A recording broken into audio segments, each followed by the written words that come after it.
We'll guide you through how to improve OBS recording quality. If you find this useful, then consider subscribing and liking the video. Here we are in OBS, so perhaps you're not happy with the current recording quality and you want to go and improve and increase it. We're going to guide you through the steps and settings you can go and change to go and achieve this. Make sure this full guide, and at the end you'll hopefully go and end up with higher quality recordings. So let's go and dive straight into this.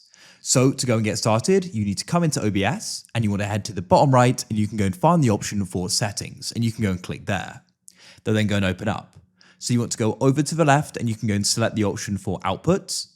At the top of output mode, you want to go and select simple like this. Now you want to go down into recording. You want to come down to recording quality. So what you can do is go and click here. And what you can do here is go and make sure you're either using high quality, indistinguishable quality, or lossless. Don't be using same as stream.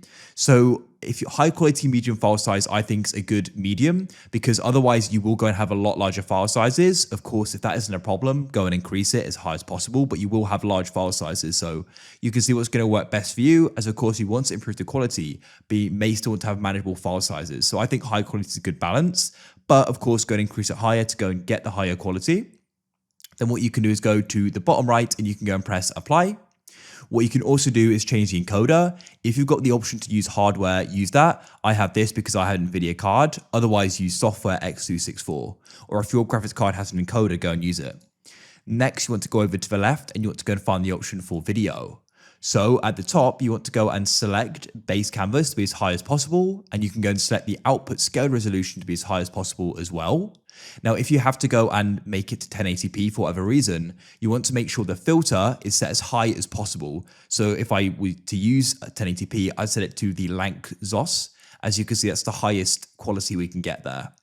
And what you want to do is go and make sure the FPS 6 is 60 as well, so you can get the smoothest quality you can. And then what you want to do is go and press apply in the bottom right like so. Now what you can do is you can also go to the bottom and press advanced. And for the color format, I find NV12 works the best.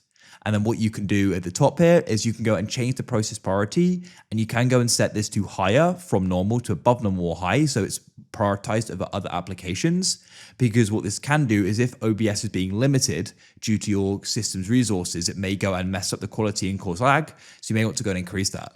I haven't got a problem with that, with it being jumpy or laggy, so I'm not going to change that, but you can. Then you can press apply and press OK. Now, hopefully the next time you go and record, your quality is now better, and that's it. Hopefully you've managed to go and achieve what you wanted to with the help of this video. If you found this useful and you want to see more guides like this, then please consider subscribing and liking the video. We've got a lot more guides like this on the channel and more to come, so make sure you stay tuned for more.